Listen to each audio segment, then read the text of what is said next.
안녕하세요. 이진수 목사입니다. 42교구 온라인 교구 모임 시작하도록 하겠습니다. 먼저는 기도하면서 시작하겠습니다. 기도하겠습니다. 하나님, 은혜를 감사를 드립니다. 한 주간 또 고난 주간 특별 새벽 기도로 또 예수 그리스도의 그 십자가의 그 은혜와 사랑을 깊이 묵상할 수 있는 시간, 무엇보다 그 십자가의 은혜에 푹 담금질되는 시간 주신 거 너무나 감사를 드립니다. 하나님, 이번 한 주간도 하나님의 은혜 없이는 살 수 없는 그런 연약하고 부족한 존재였음을 고백합니다. 무엇보다 우리 42교구 식구들 뿐만 아니라 이 영상을 청취하고 있는 우리 모든 성도님들의 삶 가운데 하나님께서 늘 자비와 은혜를 베풀어 주시고 생업과 가정 가운데도 하나님 정말 아빠 되심을, 하나님께서 우리의 아빠 되심을 누리고 살아갈 수 있는 우리 모두가 될 수 있도록 역사하여 주시옵소서. 오늘도 특별히 강의를 통하여서 주실 은혜를 기대하며 모든 말씀 예수님의 이름으로 축복하며 기도합니다. 아멘. 몇 가지 광고를 좀 드리겠습니다. 첫 번째는 고난주간 특별 새벽기도회가 하나님의 은혜 가운데 잘 마쳤습니다. 자, 돌아오는 주일이죠. 모레 4월 4일은 부활절로 저희가 또 주님 앞에 나가게 되는데요. 또 십자가 이후에 오는 그 부활의 큰 기쁨이 또 저와 여러분의 큰 기쁨이 되는 시간 되었으면 좋겠습니다. 마지막 세 번째 광고는 2021년도 저희 이제 수요 예배가 이제 더함 또 더봄으로 준비됐었는데 이제 시즌 1이 끝나고 시즌 2가 시작됩니다. 네, 기간은 4월 7일부터 4월 28일까지 한 달이고요. 큰 주제는 채움입니다. 채움. 특별히 이제 이 수요 예배를 오전과 오후 예배를 통해서 소망으로 채움, 기쁨으로 채움, 자유로 채움, 찬양으로 채움이라는 주제로 나아가니까 우리 성도님들도 온라인으로 또 대면으로 많이 참석해 주시면 감사하겠습니다. 우리 교우 동정이 있습니다. 우리 최영철 성도님 또 본인 소천하셨고요. 원명화 권사님, 우리 아버님 되신 우리 박춘배 장로님께서 소천했습니다. 많이 기도해 주시고 격려해 주시면 감사하겠습니다. 오늘은 영적 성장의 길 이제 세 번째 시간입니다. 네. 영적 터다지기의 이제 마지막 시간이고요. 오늘 주제가 보이십니까? 성경 연구와 묵상에 대해서 저와 여러분들이 좀 배우는 시간을 좀 갖도록 하겠습니다. 먼저 좀 각오를 좀 하셨으면 좋겠고요. 오늘 강의는 사실 좀 쉽지 않습니다. 저도 이제 온라인상으로 하고는 있지만 사실 대면에서 이 강의를 해야 성경 연구와 묵상에 대해서 좀 자세하게 우리 성도 여러분들에게 좀 설명할 수 있는데 온라인상의 한계가 있지만 저도 좀 최선을 다할 거고요. 우리 성도님들도 잘 따라오셨으면 좋겠습니다. 암송 말씀은 여호수아서 1장 8절 말씀인데 자, 같이 한번 읽어보실까요? 이 율법책을 내 입에서 떠나지 말게 하며 주야로 그것을 묵상하여 그 안에 기록된 대로 다 지켜 행하라. 그리하면 내 길이 평탄하게 될 것이며 내가 형통하리라. 이 율법책, 성경 말씀을 내 입에서 떠나지 말게 하며 주야로 그것을 묵상하여 그 안에 기록된 대로 다 지켜 행하라. 자, 그러면 그 결과가 무엇입니까? 내 길, 내 삶이 평탄하게 될 것이며 내가 형통하리라. 네. 여호수아 1장 8절 말씀이 굉장히 중요한 말씀인데요. 네, 오늘 특별히 이제 이 성경 연구와 묵상이라는 과를 통해서 저희가 이 다루게 되는 내용이 세 가지입니다. 첫 번째는 이제 성경에서 얻을 수 있는 유익을 안다. 성경에서 얻을 수 있는 유익이 있지. 자, 이건 달라요. 성경에서 얻을 수 있는 유익이 무엇인지를 아는 것. 네, 첫 번째 저희가 다루게 되는 내용이고요. 두 번째는 이제 성경을 가까이 하는 다양한 방법들이 있습니다. 자, 그렇죠. 자, 이 부분에 대해서도 저희가 이 성경을 가까이 하는 5가지 방법에 대해서 배우는 시간을 가질 거고요. 세 번째는 이게 오늘 이제 메인입니다. 좀 어려운 부분이기는 한데 귀납적 성경 묵상의 원리를 배운다. 아마 이제 큐티 학교를 들어보신 분들이라면 이 귀납적이라는 말을 한 번쯤은 들어보셨을 겁니다. 성경을 우리가 이제 연구하고 묵상할 때 가장 좋은 툴이 귀납적 성경 연구 방법이거든요. 그래서 그 부분에 대해서 저희가 배우는 시간을 한번 갖도록 하겠습니다. 자, 우리 마음의 문을 한번 열어볼 텐데요. 기도의 사람이었던 조지 뮬러가 이렇게 얘기했대요. 우리의 영적 능력은 하나님의 말씀이 우리의 생각 속에 얼마나 채워져 있느냐에 비례한다. 예수님을 믿는다고 영적으로 저절로 성장하지 않습니다. 날마다 말씀을 듣고 그 말씀을 가슴에 새기며 말씀대로 살고자 노력할 때 비로소 조금씩 자라게 됩니다. 안타까운 현실은 많은 사람들이 말씀에 대해 알고 또 영적으로 성장하기를 바라지만 말씀을 읽고 묵상하는 방법을 잘 몰라서 영적 성장의 기쁨을 맛보지 못한다는 것입니다. 자, 이번 과에서 오늘 저와 여러분들이 배울 성경 연구와 묵상 이 과에서 말씀을 어떻게 연구하고 묵상할지에 대해 구체적으로 배우려고 합니다. 말씀 안에 담긴 이 영적인 보화를 여러분들의 것 만드시는 시간이 되기를 바라겠습니다. 네, 우리 성경 연구와 묵상 한번 좀 보도록 할 텐데요. 자, 연구라는 건 이제 이런 뜻입니다. 어떤 일이나 사물에 대하여 조사하고 생각하여 진리를 알아내는 것을 우리가 연구라고 이야기를 합니다. 성경을 연구한다라고 얘기할 때는 전 똑같다고 생각을 합니다. 이제 성경이 이제 하나님의 어떤 진리의 말씀인데 사실 우리가 그 하나님의 진리의 말씀을 그저 받아들이기에는 굉장히 좀 큰 간극들이 있어요. 자, 그것은 제가 조금 뒤에 또 얘기 한번 해보도록 하고요. 자, 묵상이 뭘까요? 묵상은 마음속으로 생각하는 것입니다. 우리가 성경을 이제 묵상한다고 할 때 성경을 읽고 나서 그 내용이 사실 바로 이해가 되지는 않거든요. 저는 순서를 따질 때 성경 연구 다음에 전 묵상이 오는 게 맞다고 생각을 합니다. 객관적인 정보가 연구겠죠. 객관적인 정보를 바탕으로 마음속에 그려보고 생각하는 것. 자, 그래서 순서를 좀 본다면 성경을 연구한 다음에 묵상을 해야 그 묵상이 정말 하나님께서 우리에게 주신 그 의도대로 저희가 바르게 묵상할 수 있다고 생각을 합니다. 여기 잠깐 이게 좀 비뚤어져서 한번 옮겨야 될 것 같은데요. 네. 제가 좀 맞췄습니다. 네. 왜 그러면 성경을 연구해야 되고 좀 묵상을 해야 되는가? 왜 배워야 되는가? 자, 첫 번째 목적은 영적 성장을 위해서는 말씀을 배우는 것이 필수이기 때문입니다. 저희가 저번 주에 이제 기도가 영혼의 호흡이라고 얘기했잖아요. 네. 저희가 이제 호흡만으로는 살 수는 없죠. 자, 또 뭐가 필요해요? 우리가 살기 위해서는 죄송합니다. 네.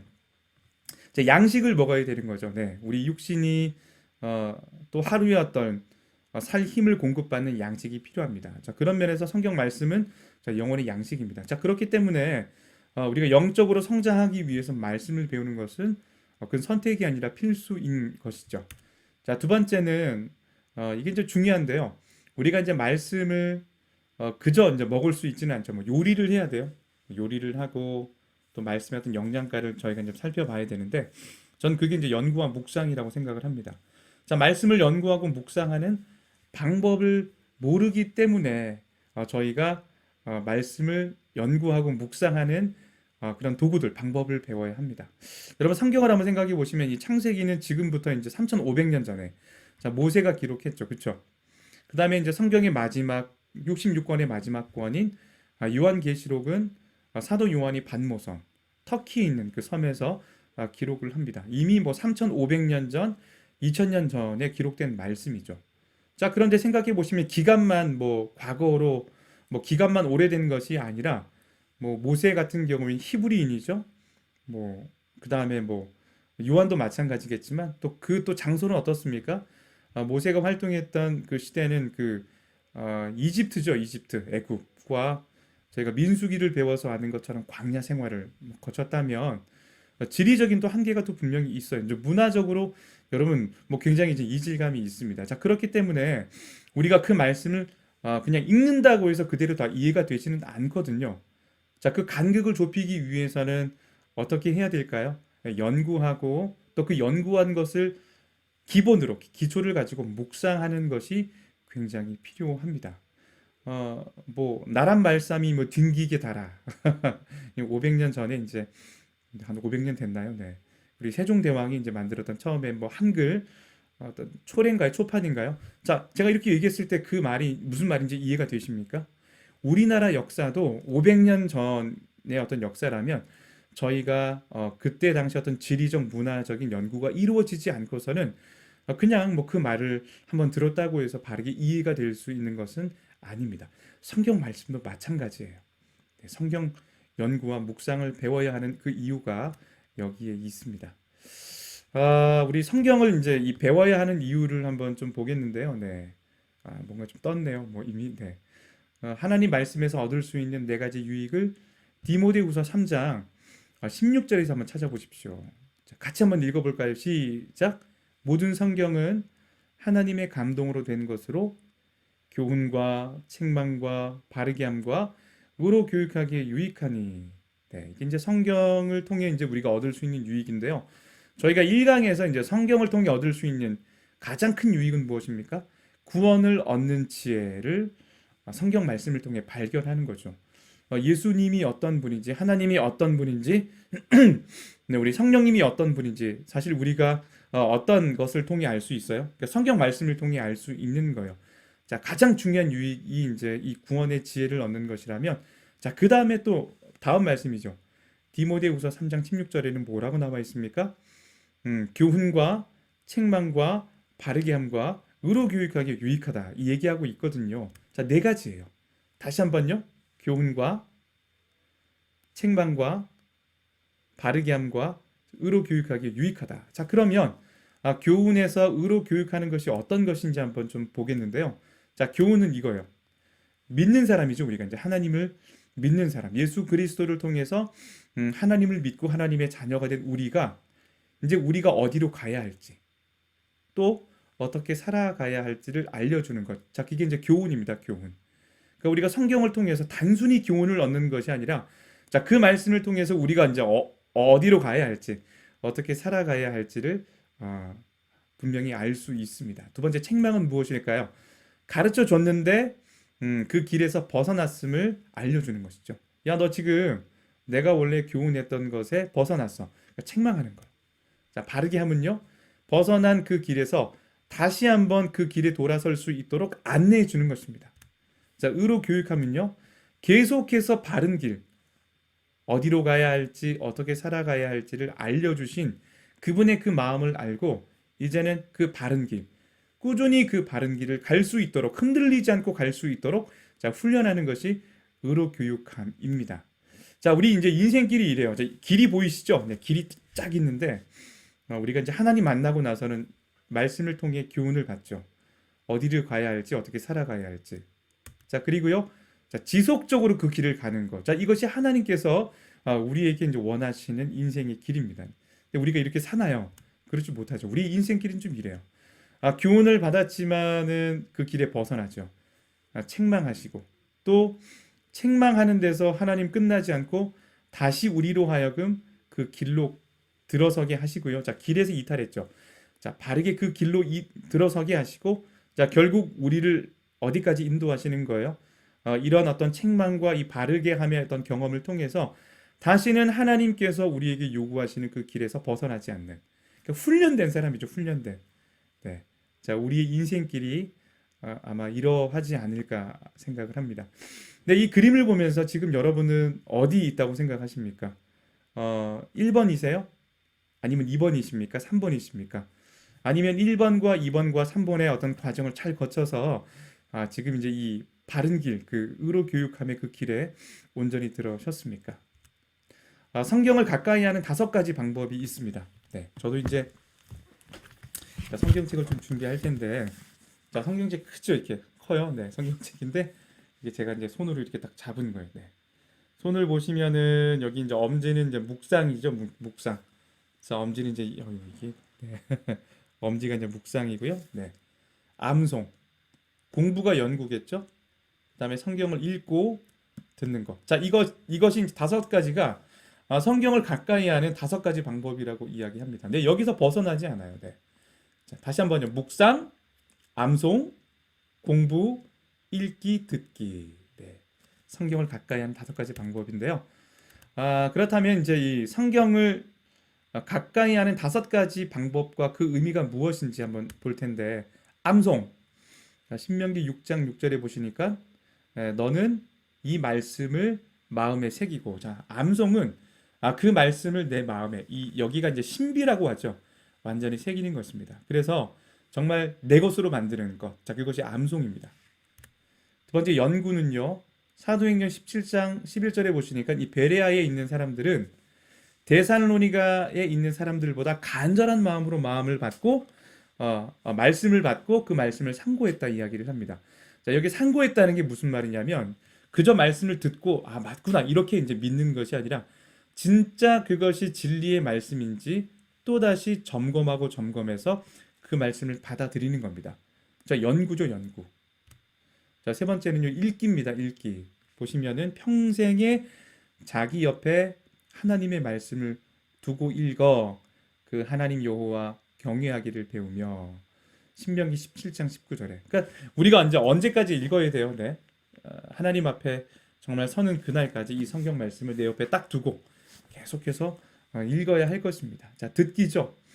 그러므로 믿음은 들음에서 나며 들음은 그리스도의 말씀으로 말미암았다. 자, 첫 번째 강의도 제가 얘기했던 것 같은데요. 자, 우리가 이제 믿음이 강해지는 것, 우리가 믿음이 생기는 것. 자, 믿음이 자라기 위해서는 뭘 들어야 합니까? 이 성경 말씀을 계속해서 들어야 합니다. 뭐 듣기 하니까 뭐 이제 담임 목사님 뭐 설교, 뭐 목사님들 설교, 막 강의 듣는 거 생각하시는데 여기선 그거라기보다는 진짜 이 말씀이에요. 자, 믿음은 들음. 자, 그리스도의 말씀을 들을 때 자, 믿음이 자라고 성장한다고 꼭 기억하셨으면 좋겠습니다. 자, 마지막 네 번째는 다섯 번째 묵상인데요. 오직 여호와의 율법을 즐거워하여. 그러니까 먼저 이제 전제는 즐거워하죠. 하나님 말씀 너무 좋은 거예요. 그냥 너무 좋아요. 자, 그래서 그의 율법을 뭐 주야로 뭐 낮이든 밤이든 늘 그 말씀을 묵상합니다. 자, 묵상한다는 거를 이제 이렇게 많이 비유하는데요. 소가 여물을 먹고 나서 다시 이제 위에다가 이제 소화가 되어서 또 다시 올리죠. 뭐 더럽다 얘기하지 마시고 자, 올려서 또 다시 그걸 또 씹는 거예요. 계속 곱씹는 거. 자, 그것을 우리가 묵상이라고 이야기할 수 있습니다. 자, 묵상하면 어떻습니까? 결과 그 잎사귀가 마르지 아니함 같이 비유하는 거죠. 시냇가에 심기운 나무를 한번 보십시오. 사막에 다른 나무들은 다 삐쩍 말랐는데 오아시스 그 시냇가에 근처에 심겨진 그 나무는 어떻습니까? 굉장히 푸르르죠. 우리가 하나님의 말씀을 묵상하고 살 때 하나님께서 우리의 어떤 이 인생길에 찾아오셔서 형통케 하시는 것입니다. 그 말씀을 소유한 것 자체가 형통한 것이죠. 자, 그렇다면 여러분들은 그 위에 다섯 가지 방법 한번 볼까요? 암송, 연구, 읽기, 듣기, 묵상. 자, 이 다섯 가지 방법 중에 여러분 생각 중에 어떤 것이 가장 중요하다고 생각을 하십니까? 뭐가 중요할까요? 네, 모두 중요합니다. 이 다섯 가지 모두 균형을 갖추는 것이 굉장히 나는 연구만 한다. 건강할 수 없어요. 나는 묵상만 한다. 그럴 수도 없어요. 암송부터 마지막 묵상까지 항상 이 모든 이 다섯 가지 방법을 균형을 갖추는 것이 굉장히 중요하다는 거 꼭 기억하셨으면 좋겠습니다. 네, 3번 문제를 보시면은 뭐 아까도 성경을 이렇게 다섯 손가락으로 들었잖아요. 자, 이러면 떨어지지 않아요. 근데 이제 뭐 두 손가락으로 든다든지, 자, 한 손가락으로 들면 이 성경을 쉽게 놓치게 됩니다. 여러분, 그래서 이 다섯 가지 방법 중에서 지금 이 강의를 듣고 계신 우리 여러분들에게 가장 익숙한 방법이 어떤 방법이고요. 또 나에게 가장 익숙하지 않은 낯설고 부족한 방법이 어떤 것인지 한번 생각해 보시겠습니까? 뭐 제가 그냥 저 혼자 지금 강의를 하고 있기 때문에 이제 생각해 봤어요. 뭐 가장 익숙한 건 듣기죠. 뭐 성경 통독도 듣기, 읽기. 뭐 이게 뭐 가장 익숙한 방법일 거고요. 낯선 방법은요. 묵상하는 거. 그것을 계속해서 되새김질하는 거. 암송하는 거. 이게 외우는 거죠, 이제. 진짜 내 신비에 새기는 거요. 연구하는 거. 자, 이것들은 사실 저도 힘써서 노력하지 않으면 잘 되지 않는 방법들이기도 합니다. 자, 그러나 여러분들 듣고 읽고 묵상하고 암송하고 연구하고 쉬운 것부터 좀 또 시작해서 어려운 것까지 균형 있게 섭렵하시는 저와 여러분들이 되었으면 좋겠습니다. 자, 이번에는 이제 제가 오늘 이제 가장 강조하고 싶은 건데 이 귀납적 성경 묵상에 대해서 한번 볼 텐데 그냥 연구와 묵상이라고 좀 부르셔도 좀 네, 좋을 것 같아요. 네. 여러분 혹시 그 성경을 혼자 힘으로 배우고 또 삶에 적용해 본 적이 있으십니까? 혼자 한번 성경을 연구해 보신 적이 있나요? 자, 늘 뭐 목사가 옆에 따라다닐 수는 없잖아요.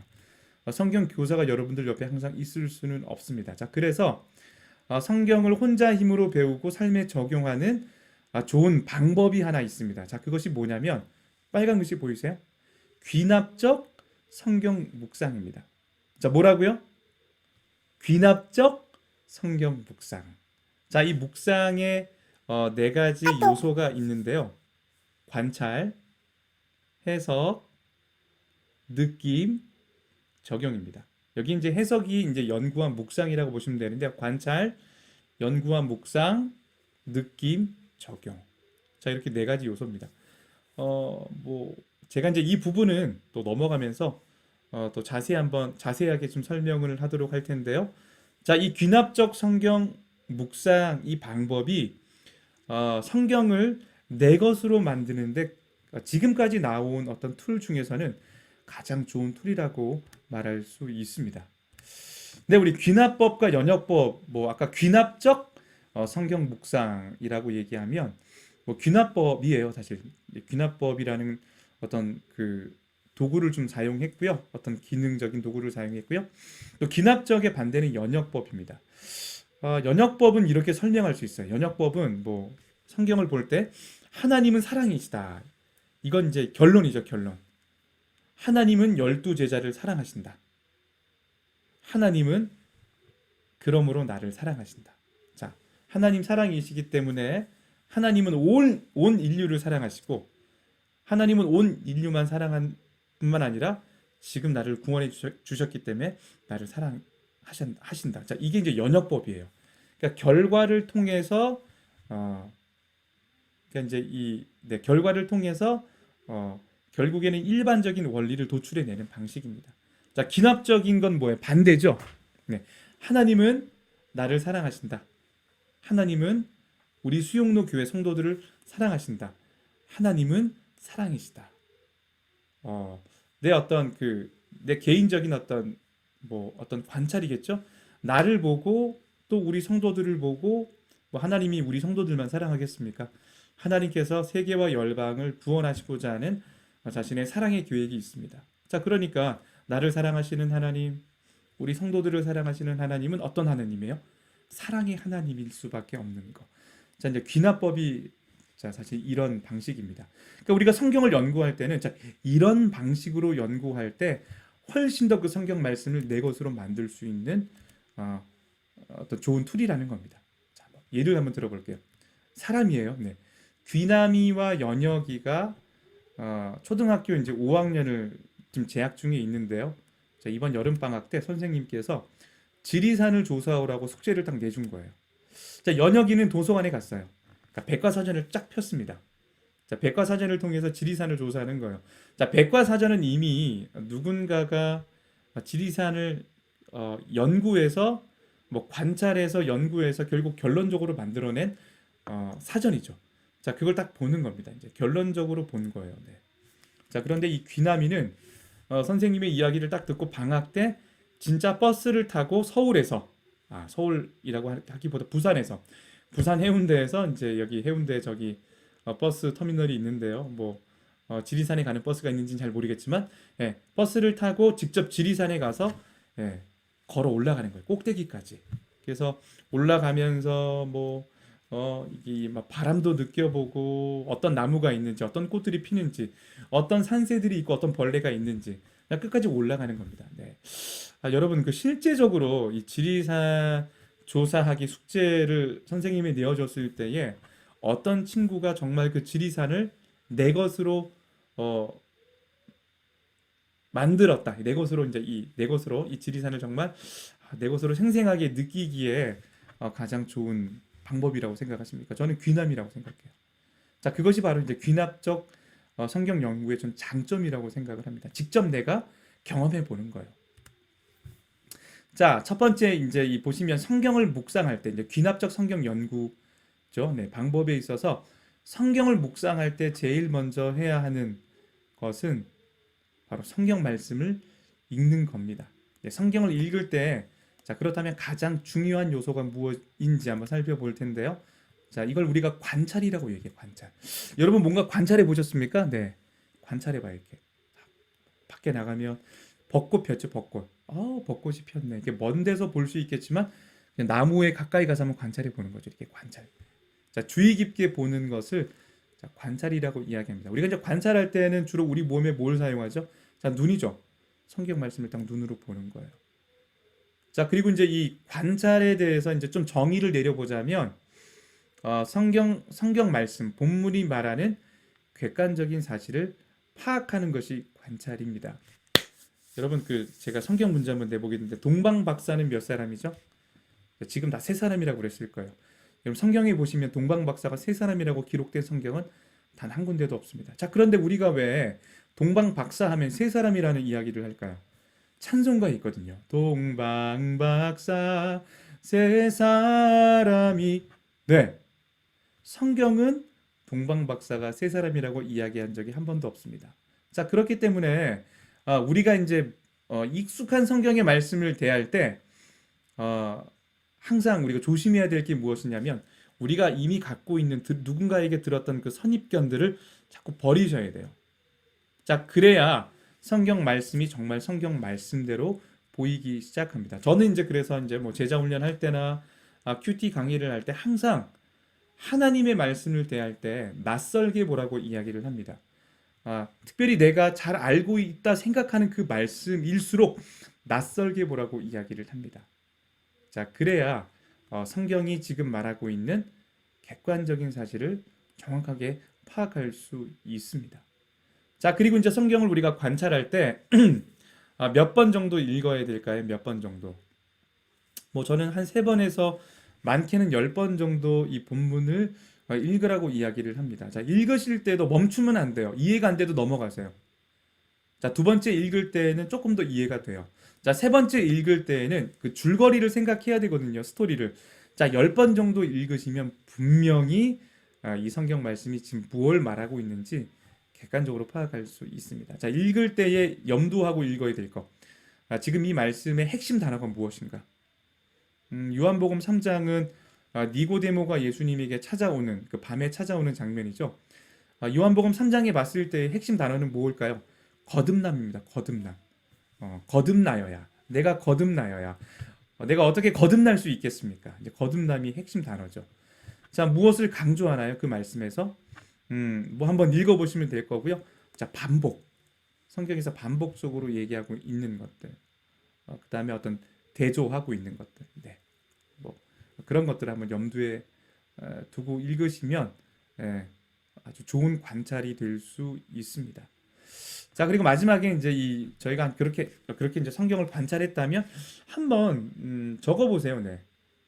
이 말씀이 어떤 말씀인지 한 5줄에서 한 7줄 더 넘지 않게. 어떤 분들은 뭐 이렇게 관찰했던 것을 자신의 말로 적어보라고 그러니까 이 성경 말씀 분량하고 똑같이 적는 분들이 있는데, 자, 그건 요약이 아니겠죠, 그렇죠? 내 말로. 그러나 객관적으로 정말 내 생각과 어떤 내 선입견 하나도 적지 않고 자, 기록하는 것을 우리가 관찰 단계라고 이야기를 합니다. 자, 그다음 단계는요. 이제 성경을 읽은 후에 관찰한 후에는 성경이 말하는 의미는 뜻이고요. 자, 의도를 잘 파악해야 됩니다. 자, 이것을 해석 또는 연구와 묵상 작업이라고 이야기하는데요. 자, 본문이 지금 뭘 말하려고 하는지 그 의미와 의도, 그 교훈을 파악하는데 굉장히 유용합니다. 자, 해석은 이런 거예요. 해석은 사물을 자세하게 풀어서 이론적으로 연구하는 것입니다. 자, 이때는 뭘 사용하죠? 자, 머리를 사용하죠. 아까 관찰은 눈을 사용했다면, 눈을 봤다면 저희가 이제 관찰을 통해 분명히 궁금한 것들이 생겼을 거예요. 궁금한 게. 진짜? 물과 성령으로 거듭나야 한다. 그러면 물과 성령으로 거듭나야 한다는 이 말이 뭐지? 이 말이 이해가 안 될 수 있잖아요. 자, 그러면 질문을 한번 던져보는 거예요. 물과 성령으로 거듭난다는 게 무슨 말인가? 또 똑같은 뭐 비슷한 말일 수 있겠지만 물과 성령은 뭘까? 성령은 내가 알겠어. 그런데 이 물은 뭘 말하는 걸까? 진짜 제가 이제 물을 좀 마셔야 되겠어. 목이 안 좋아서. 자, 물을 마시는데 진짜 이 물을 말하는 것인가? 아니면 다른 어떤 것을 의도하는 어떤 그런 것인가? 네, 적어 보는 거죠. 궁금한 것들을. 자, 그럼 뭘 사용해요, 지금? 자, 머리를 사용하고 있죠. 자, 그렇게 내가 궁금한 것들, 모르는 것들을 계속 자문자답하다 보면 보이시죠? 자문자답하다 보면 실제로 예수님께서 니고데모에게 하신 그 말씀이 어떤 말씀인지, 물과 성령이 왜 거듭남에 있어서 중요한 것인지를 분명히 깨닫게 됩니다. 자, 그런데 저희가 성경 말씀을 이렇게 연구하고 이제 묵상하다 보면 또 질문을 던지지만 그 질문을 저희가 스스로 답할 수 없을 때가 굉장히 많죠.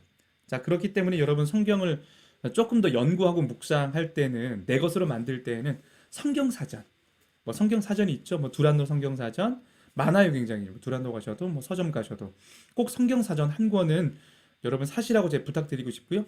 조금 더 이제 투자할 수 있다면 배경 주석 같은 게 있어요. 지금 예수님께서 이 말씀을 하셨던 어떤 뭐 그때 당시 어떤 배경들, 또 지리적으로 지도죠, 지도.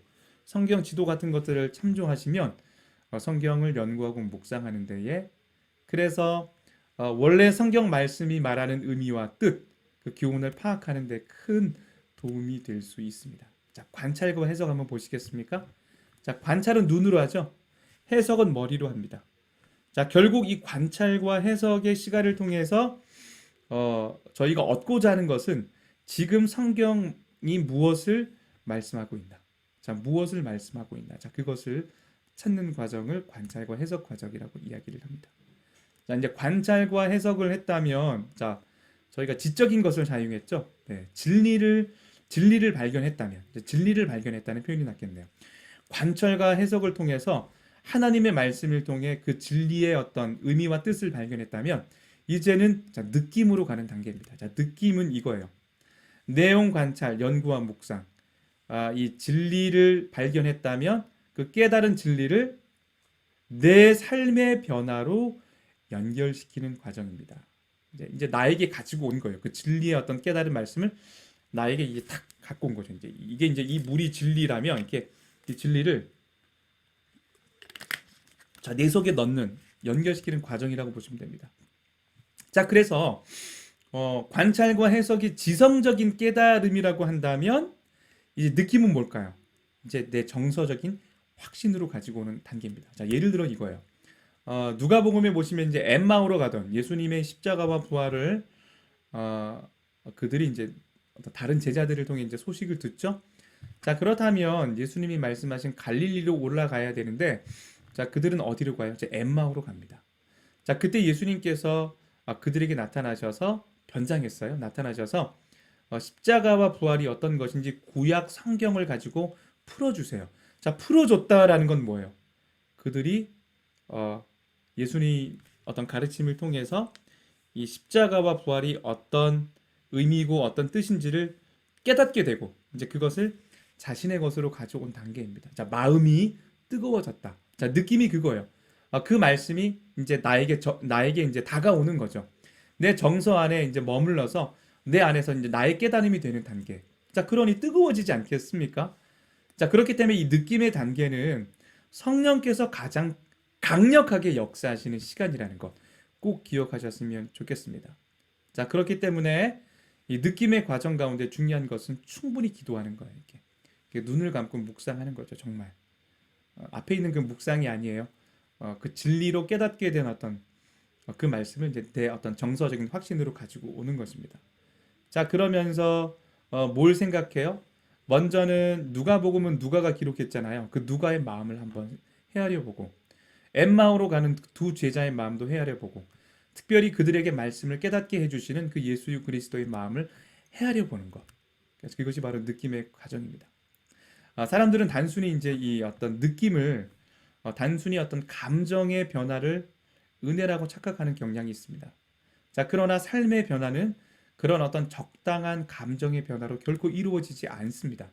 자, 감정은 어떻습니까? 일시적이에요. 어제 은혜 받았다고 해서 그 은혜가 오늘 유효하지는 않습니다.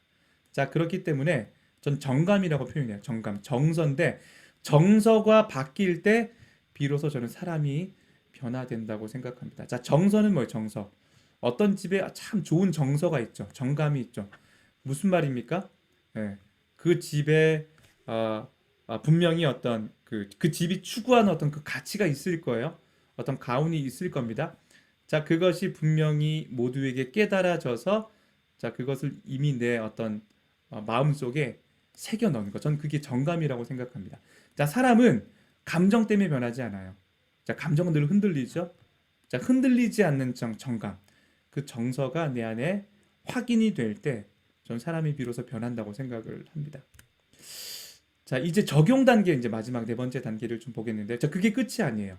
자, 본문의 의미와 의도. 자, 진리를 발견했어요. 자, 그리고 어떤 내 어떤 정서적인 확신 단계.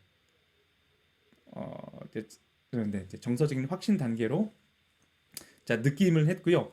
마지막 네 번째는요. 자, 그 말씀을 이제는 저와 여러분의 삶에 말씀을 묵상했다면 또 말씀을 관찰하고 해석하고 연구하고 묵상하고 느꼈다면 이젠 적용하는 단계인데 여러분 혹시 최근에 성경 말씀을 읽으시다 뭐 바이블 온 때문에 기록도 하시고 또 암송도 하시고 통독도 하시는데 그 성경 말씀을 여러분의 삶에 어떤 적용해 본 적이 있습니까? 자, 그런데 저도 이제 지금 사역자 반을 하고 있는데요. 또 제자 반을 했을 때도 마찬가지고 성도님들이 그 말씀을 삶에 적용하는 것이 쉽지 않다는 말을 계속 많이 해주세요. 자, 그렇다면 이 적용이 쉽지 않아요. 네, 맞습니다. 자, 그렇다면 어떤 점에서 자, 어려움을 좀 느끼셨나요? 첫 번째, 자, 이게 이런 어려움이 있어요. 그러니까 우리가 자꾸 이제 적용을 할 때, 자, 외적인 변화가 적용이라고 생각하기 때문입니다. 꼭 그런 것은 아닙니다. 자, 외적인 변화도 적용이겠지만 내 내면적인 변화도 적용의 일부라고 생각하시면 좋을 것 같습니다. 뭐 예를 들어서 섬김의 말씀을 딱 들었는데 당장에 나는 외적인 변화는 그거죠. 누군가를 섬겨야 되겠다. 이번 주 수요일 날에 누군가에게 찾아가서 섬겨야 되겠다. 자, 그럼 외적인 변화죠. 자, 그런데 내적 변화는 어떤 것입니까? 앞으로 정말 내가 섬기는 사람으로 좀 잘 준비되었으면 좋겠다. 전 그것까지 저는 적용이라고 생각을 합니다. 자, 두 번째는요. 적용을 위한 적용이죠. 꼭 적용을 해야 된다. 꼭 성경을 관찰하고 연구와 묵상, 해석하고 자, 느낀 다음에 무조건 적용을 해야 된다. 너무 적용 강박증이지 않습니까? 네, 때로는 꼭 적용이 떠오르지 않는다라면 저는 그 자리에서 멈추는 것도 하나의 방법이라고 생각을 합니다. 자, 세 번째는요. 적용 역시도 우리가 느낌에서 성령께서 강하게 역사하시는 것처럼 뭐 관찰해서 연구한 묵상에서 느낌에서도 성령이 강하게 역사하시는 것처럼 적용의 부분도 마찬가지라고 생각을 해요. 성령의 인도하심에 따라 자연스럽게 적용하는 것이 저는 매우 중요하다고 생각합니다. 네, 성경적 말씀 묵상의 이 성경적 말씀 묵상의 적용이라는 것은 전 이렇게 생각해요. 네. 우리가 이제 성경을 연구하고 묵상하는 1차적인 목표가 뭐라고 생각하십니까? 전 적용이 있지 않다고 생각을 합니다. 자, 우리가 기본적으로 이 하나님의 말씀, 이 성경을 읽는 목적은요. 하나님의 아름다우심을 맛보고 이 성경 말씀을 통해 하나님 그분 자체를 기뻐하고 저는 교제하는 것이 목표라고 생각을 합니다. 맞죠? 자, 그러면 그렇게 하나님의 아름다우심을 맛보고 이 성경 말씀을 통해 그분 자체를 기뻐하고 즐거워하면 그 말씀이 자연스럽게 우리의 삶에 녹아들어 저는 적용된다고 생각을 합니다. 여러분 성경 말씀을 대할 때에 하나님 만나기 원하세요? 아니면 내 삶이 변화되기를 원하세요? 저는 내 삶이 변화되는 것은 그 다음이라고 생각을 해요. 정말 하나님을 내가 그 하나님의 말씀을 통해 아름다우심을 맛보고 내가 정말 하나님과 기쁨으로 교제하고 있다면 우리의 삶이 변하지 않겠습니까? 네. 성경 묵상의 1차적인 목표는 하나님의 아름다우심을 맛보고 그 하나님의 그분 자체를 기뻐하고 교제하는 것이라는 것을 꼭 잊지 않았으면 좋겠습니다. 마지막 이제 네 번째 이 적용의 네 가지 원칙을 좀 볼 텐데요. 네, 저를 따라 한번 해보실까요? 개구실점 따라 하셨어요? 개구실점. 자, 네 가지 꼭 기억하십시오. 개인적이어야 합니다. 적용은. 우리 교회는 열심히 기도해야 돼. 자, 이건 개인적이지 않죠. 어떤 말씀을 묵상했는데 내가 열심히 기도해야 되겠다. 자, 나에게. 그러니까 항상 어떤 분들 적용할 때 나가 아니라 우리 공동체가 우리 사랑방이 기도해야 돼. 좋지 않아요. 네. 적용은 개인적이어야 합니다. 내가 열심히 기도하겠다. 자, 구입니다. 자, 구체적이어야 합니다. 뭐 기도를 열심히 해야지. 뭐 그럴 수도 있겠지만 너무 추상적이에요. 내가 이제 오늘 이 기도에 관한 말씀을 묵상한 다음에 나는 저녁 잘 잠들기 전에 나는 꼭 15분 기도하고 잘 거야. 구체적이죠? 자, 이래야 적용이 가능한 것입니다. 자, 세 번째 실입니다. 실현 가능해야 돼요. 기도 이 말씀 딱 듣고 나서 감정적으로 은혜를 착 받았는데 나는 내일부터 앞으로 새벽 기도를 한 번도 빠지지 않고 나갈 거야. 정말 그 사람이 새벽 기도 한 번도 빠지지 않고 나갔을까요? 아니요. 곧 중도에 포기했을 것입니다. 그런 어떤 적용은 바람직한 적용이 아니죠. 네. 일주일 중 월요일 하루는 새벽 기도 나가겠다. 자, 마지막 점진적이어야 합니다. 뭐 하루 10분 기도한다면 뭐 6개월 뒤에는 한 30분 기도하는 어떤 그런 그러니까 점진적으로 갈 수 있는 적용이 가장 바람직한 적용입니다. 자, 적용할 때 뭘 생각하라고요? 구, 실, 점. 자, 뭐죠? 개인적이어야 한다. 구체적이어야 한다. 세 번째, 실제적이어야 한다. 점진적이어야 한다. 자, 이 네 가지를 꼭 잊지 않으셨으면 좋겠습니다. 자, 전체를 한번 볼 텐데, 자, 관찰과 해석은 눈과 머리를 사용해서 객관적인 진리를 도출해내는 겁니다. 자, 머리를 쓰는 거죠. 자, 느낌과 적용은요?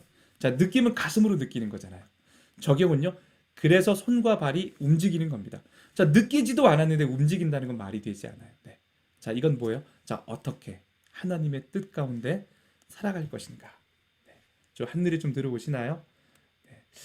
오늘은 또 저와 여러분들이 크게 이 성경 연구와 묵상에 대해서 자, 배우는 시간이었는데요. 네, 우리 삶의 열매를 거두며 보시면 자, 오늘은 성경 연구 묵상의 중요성과 자, 묵상을 어떻게 해야 할지에 대해서 배워봤습니다. 자, 중요한 것은 아는 것이 아니라 실제로 실천하는 것일 줄 믿습니다. 자, 물론 아직은 익숙하지 않아서 어렵게 느껴질 수도 있지만 꾸준히 연습하다 보면 말씀에서 얻는 은혜를 더욱 풍성히 누리는 시간이 될 것입니다. 네, 성경 연구와 묵상에 대해서 오늘 너무 잘 배웠고요. 자, 다음 주는 이제 믿음의 내용에 대해서 저희가 이제 그 사도신경이죠. 이 사도신경을 좀 기반으로 해서 저희가 이제 교리적인 부분을 좀 배워보도록 할 텐데 첫 번째 뭘까요? 하나님이 어떤 분이신지 배우는 시간을 갖도록